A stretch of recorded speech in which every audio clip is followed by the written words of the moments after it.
In this session, we're going to be learning about document validation rules in Aucerna Execute.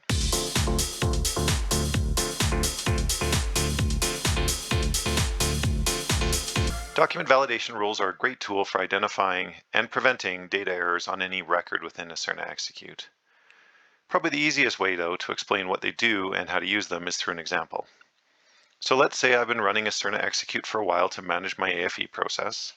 And a few months ago, I added a new estimated drilling time field that was supposed to be filled in on my drilling AFEs. Unfortunately, we've had some mixed results. It looks like it's been filled in on some AFEs, hasn't been filled in on a majority of my AFEs. So I'd like to clean this up. I'd like to do two things. First, I want to find the AFEs that are drilling AFEs that should have this estimated drilling date, maybe AFEs created after a certain time, and I'd like to find those and clean those up. And second, I'd like to avoid this problem in the future and ensure that AFE owners and reviewers are notified when updating old AFEs or creating new ones that this field should be filled out. So let's start off by creating a new custom business rule within Aucerna Execute. I'm working with my AFE process here, so I'm going to create a new custom business rule and I'm going to choose AFE as my document type. For my rule type here, I'm going to choose validation. Now here I'm going to be using the Aucerna Execute graphical rule building tool to describe the rule that I would like to build. So to start out with, this is my drilling time rule. We want this only to apply to drilling type AFEs, so let's start with that. Grab in a condition, so we're going to say that this rule will only apply to drilling AFEs. And the field that we're interested in here is the estimated drill time. So we're going to look at the estimated drill time and we're going to say, we're going to add another condition and say that if the estimated drill time is empty, and the word for that here is going to be null. So if the estimated drill time is not filled in, then we want to raise a error and say estimated drill time is required. Now, this would work as is, but let's make this a little bit more complicated still. Let's say that I would like to give kind of a softer error on, or a warning on older AFEs and a harder error on newer AFEs. So let's put a cutoff date of maybe earlier this year. So let's look at the AFE's creation date and compare that to a cutoff date. So add one more condition here, and we'll say that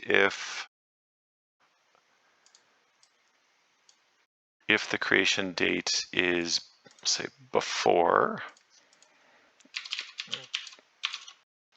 2021, then we are going to raise a warning, and otherwise we're going to do an error.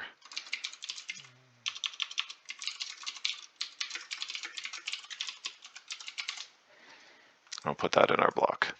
So now we have a rule that only applies to drilling AFEs. It only triggers if the estimated drill time is null or empty.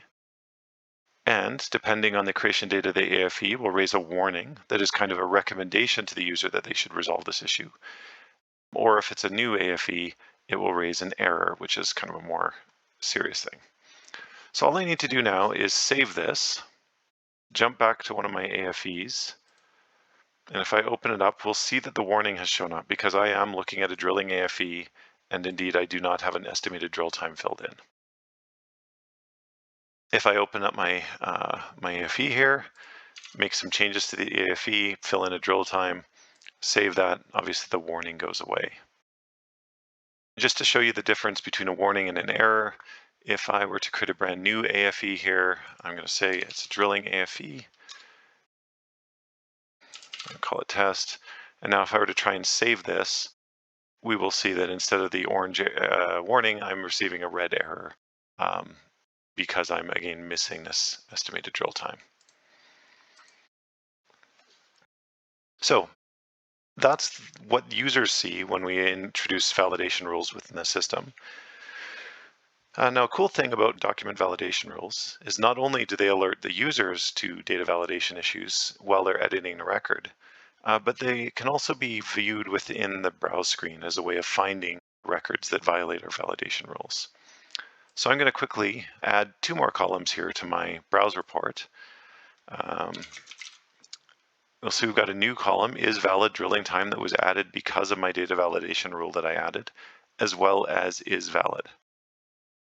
So is valid drilling time will highlight any AFEs that are valid according to my new drilling time rule, making it very easy to filter for the ones that aren't.